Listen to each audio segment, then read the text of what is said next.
Greetings, everyone. Welcome to Association Rockstars, where we hear about the journeys and insights of some amazing association executives and partners who are building the industry of tomorrow. My name is Lowell Aplebaum. I'm the CEO of Vista, Cova, where we partner with associations on strategy, visioning, and governance. And it is my absolute pleasure to have with us today Dresden Farrand, MPA, MPP, CAE. Dresden is the Chief Executive Officer of the American Water Resources Association, where she is using her talents and expertise to make innovative and strategic changes to AWRA's 58-year-old association business model. Her other association successes include building programs and services, increasing membership, component relations, and fostering high-performing teams to put members at the center of their work. Dresden, we're so happy to have you with us today. Hey, thanks for having me. This is exciting. I feel the same exact way. Great. So we always like to start with a very similar question. We think that we have rock stars on and that you're a rock star because you do things amazingly well. And so of the places where you have talent, we would love to know, what is one of your superpowers? What's one of your amazing skill sets that you find that you've grown or were born with or bring to the table? Oh, that's great. I've been so excited to answer this question because I've watched other people answer this question. And it really does kind of make you think. So what I ended up coming up with was, I'm really good, right? Maybe something I was born with at turning things around, right? In an association way. So I've gone into my past employment opportunities where I've been tasked to do something that's really difficult, hasn't been done, or got broken along the way. And I'm really good at coming in and assessing where we're at, figuring out what broke, how it was broke, but also knowing that if you're going to build something new or you're going to rebuild something, you need to have a really good foundation. So I'm good at putting that foundation together, right? Like what are the resources we need? Who are the people that need to be there at the table? And all of those pieces to make something grow. So I remember one year I was at ASAE and I went to the ribbon bar. And I was really kind of feeling this, right? This sort of turn thing around. And I got the little thing that said growth hacker. And I put that on my badge because I really felt like, I had had a really good run at building things and turning things around. Yeah. So when you think about building things, do you find that you approach that from a place of like knowing the end in mind you're trying to get to, or just recognizing the potential and see what emerges? I think it's a combination of both, but I definitely think having the vision at the end. And I also think the unique piece about associations in this is that often you're carrying out the vision of your board or your volunteers. And I think that's the part I get really excited about, particularly like work and component relations, right? When you're working with different 501c3 or C6 organizations. And every section or component is going to be a bit different. But what is that vision that you're trying to come to together, right? From a component relations standpoint of your component in your national office, and then what are you trying to grow locally? And I think that's part of my favorite work in association space is working with components and membership. I love that work. I'm a CEO now, and I miss that that part a lot. And maybe one day I'll even go back. But it is having that vision at the end, and then also putting what are the other people that need to be at that table? What is their vision, and how do you execute for them? And how are you making sure that you're aligned and you're all going the right way in terms of what that strategy is together? So yeah, it's exciting.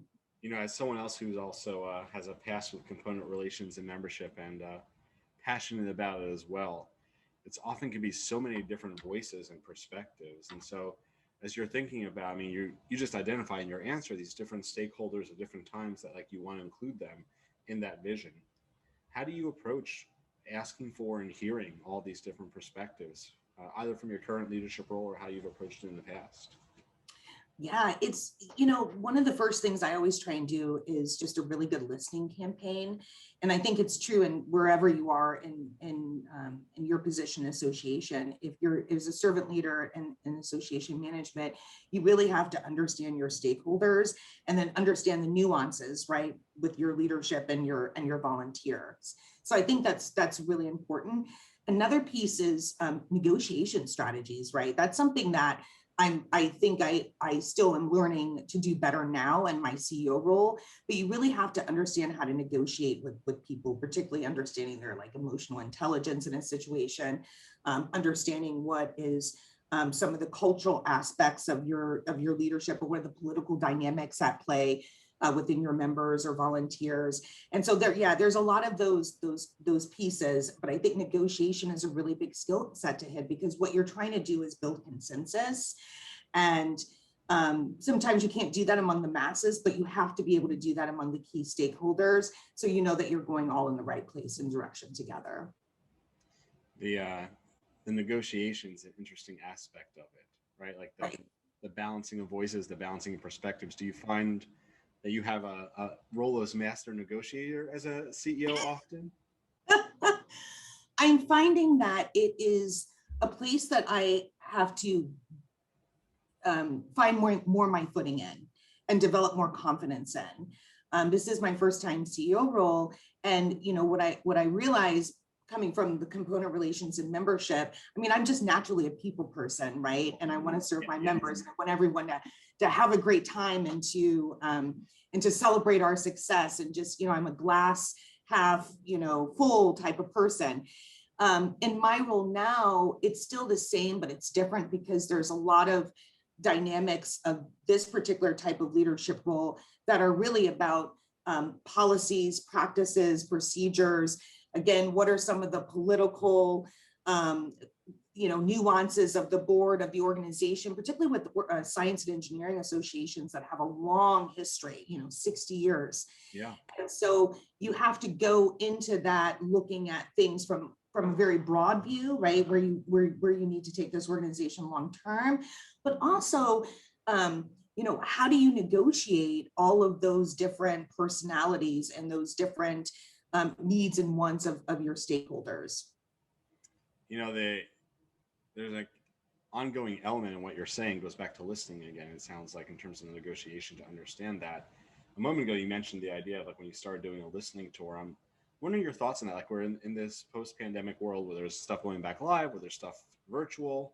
As you think about like that meaningful listening you get when you go around and visit members or visit leaders, what do you think that looks like in the coming years? Do you think it's still all on site? Do you think it can be done on Zoom? What's your perspective? That is going to be critical for leaders today, is to make sure that you are listening not only to your members and your volunteers, but also to your staff. When I think about nonprofits and associations today in this COVID next time period, it is not a time and place to make really quick decisions about your organization. Are our events going to be hybrid? Are our staff, are we going to all force them back into the office after they've been out of the office for 18 months and have been just as productive, if not more? These are very big decisions that associations, that people of associations are still needing to make. And we thought it was exhausting 18 months ago when we had to make really tough decisions around pivoting. I know people don't like that word, but frankly, I do. In the time of COVID, and that hasn't ended, right? I still have several major decisions that are all about being in the post-pandemic or post-COVID era that I'm making now. And so listening, I think, is absolutely critical. We've experienced so much disruptions. Actually, I've been calling it droughts of disruptions, right? When you think about where we're at.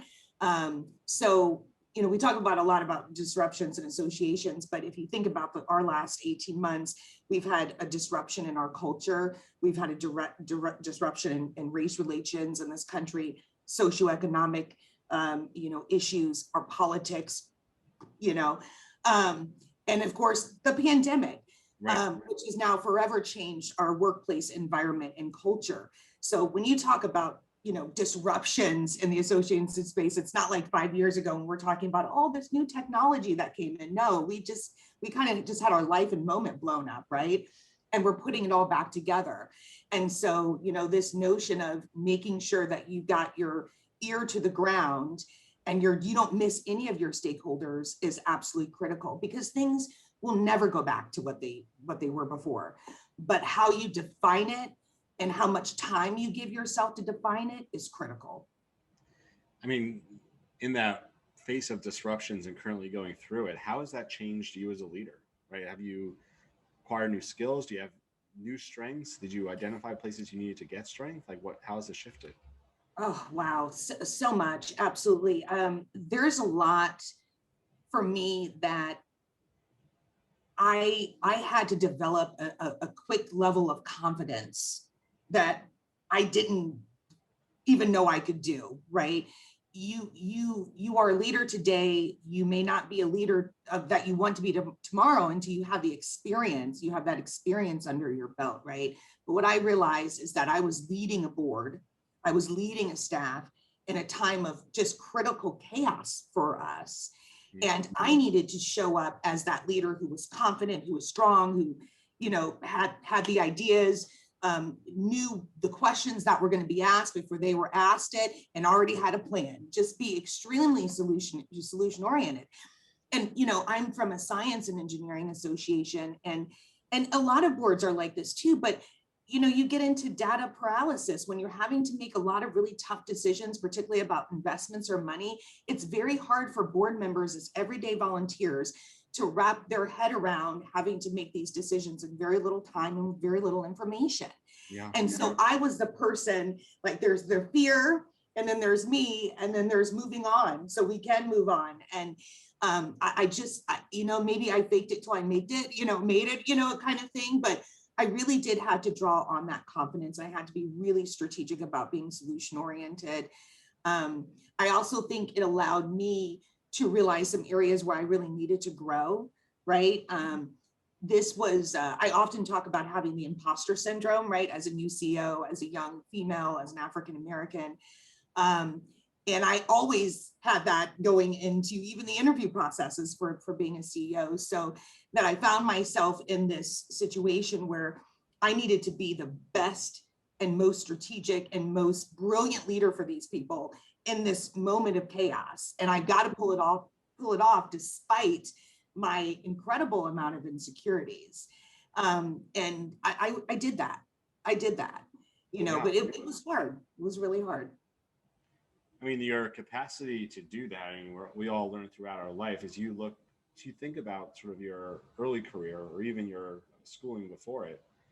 What parts of who you are as a leader today do you feel like you were born with or were there early on? Like what were parts of the early Dresden? If we met early Dresden, what would we see? Well, I definitely have always been, I've always been really strong, and I've always been confident. And I always knew from, early in my life that, I was going to, accomplish something or at least, be just as fantastic as my parents. I was raised by two African-Americans who grew up poor, and they used education as their, foundation and their strength to overcome, their childhood and their backgrounds. And so to have parents that are, the first at everything, right? My parents were like the first African-American this, the first African, the first at so many things, it's ridiculous. That created a lot of pressure, but it also that's a huge role model for me. And I grew up so proud of my parents that I wanted to be just like them. I wanted to be accomplished. So I always knew those strengths about me that I had. I think what I didn't count on was when I got into leadership positions, I didn't realize I was going to feel as much insecurities as I did, particularly, moving to DC and doing more association management work. I was very much really always the minority on the team. And when I started advancing in associations, I was always the only in terms of the manager level or the department team lead.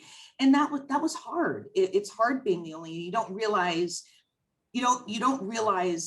how that impacts you until you have certain moments. Right. And then you're kind of almost afraid of being brave because you're all afraid of how are people going to react to me? Are people going to stereotype me? I'm an angry Black woman because I have a different opinion than the group. All these little things, all these voices in your head come up, and it can be deafening. And so in the last couple of years, I've definitely done a lot more work on myself in terms of just like building up my insecurities and my confidence. Yeah.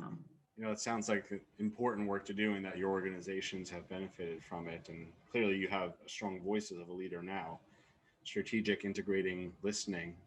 Others that are tuning in and listening in as they are perhaps on their own leadership journeys to becoming rock stars, as you think about what's needed in the coming years. Someone who's more aspiring, where would you tell them to focus in terms of like what skill sets or expertise to gain? So what skill sets or expertise to gain as they look into, kind of a post COVID?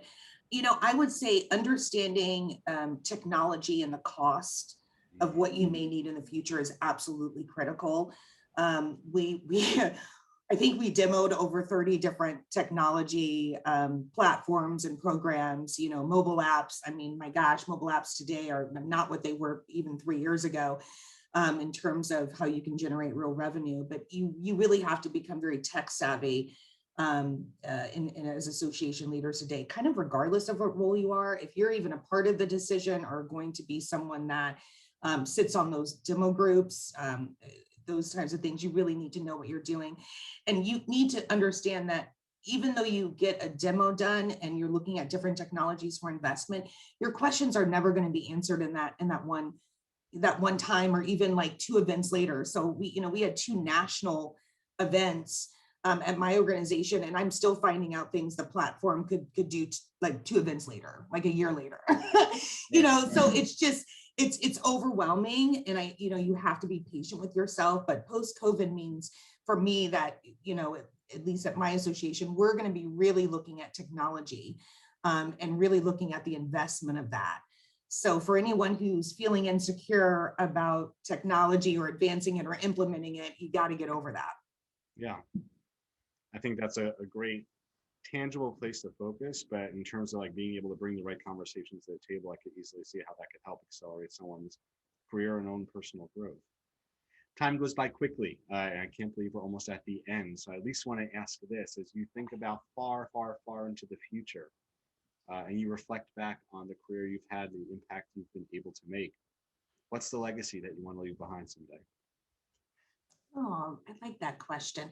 I think the legacy I'd like to leave behind is that I helped other people accomplish their vision and their goals and their dreams, particularly related back to component relations and membership. Yeah. I love that when we work with volunteers, at the local level, at the national level, it's really about building something, right? It's starting that nonprofit, that component. It's building out programs and events, education, content for those local members. And I know that, in the 17 years I've been doing this work, I've had the opportunity to be a part of all these growth moments, right? All these different programs. And so you're impacting people's lives, you're impacting the way that they learn and they grow professionally. And I love that work. And so that if there's any legacy I want to leave behind is that I was just a small part of some of those things that happened along the way that hopefully continue to happen long after I'm gone. Well, you've definitely planted some of those seeds for the future today. Really appreciate you coming on, spending a little bit of time with us, Dresden. Great. Thank you for having me, Lowell. And thank you to Amy Hager, who's helping make sure that you are chatting in the Facebook chat, on the YouTube, and on all the amazing platforms.